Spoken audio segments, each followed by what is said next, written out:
MaGigaba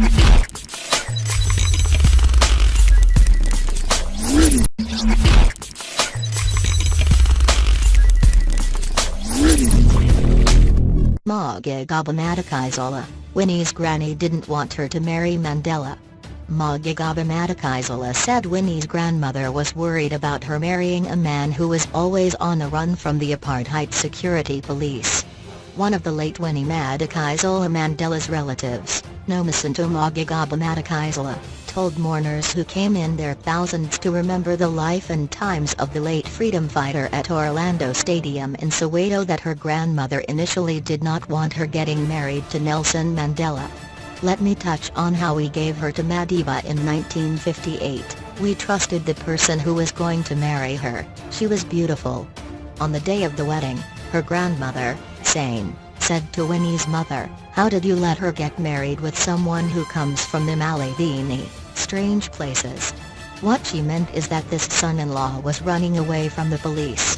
"We saw as the family the way in which Winnie was beginning to live, but the good Lord we serve made sure that even when Boers beat her up she never gave up. She showed astute bravery in all she did. We thank all of you for coming here in your thousands and showing that you really liked her," MaGigaba Madikizela said.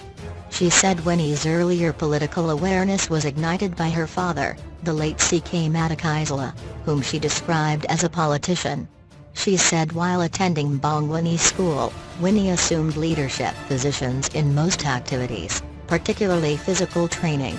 She was politically aware even at primary school because C.K. Madikizela was a politician who will go Mfata saying "I am going to Bongwini." When he came back she will run to the father asking for feedback from the father. In the village she will come back for holidays and organize a concert and did not want children scattered all over and wanted to keep them in one place. This she continued into her latter life as a social worker and politician. Tony Yamanzi, she was beautiful inside outside. Kushuka into Kudlaveno. When we did not have electricity, Nomasonto made sure that we receive electricity and lights in our homes, MaGigaba Madikizela concluded. Grandson Bambatha Mandela told mourners that he thought at 81 his grandmother would continue living. He said she was not only the grandmother but a mother as well. Bambatha said he was the first of the grandchildren Winnie and Nelson raised after Mandela returned from prison. Bambatha said the reason his grandmother refused to leave the township and migrate to the suburbs was because she refused to leave the people.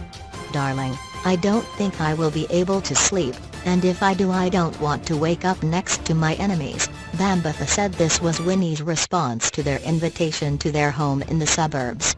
Earlier during the memorial service, ANC supporters heckled family friend Rita Nktsinga as she tried telling them about the hardships Winnie endured in the hands of the security police. When the booing continued, program director Mokanyane asked her to sing Malabong Waigamalamaga Sakasi. Mokanyane had her hands full when competing factions within the stadium and ordered that Ubani Yuzo Fakazan Ga be sung by the ANC Women's League.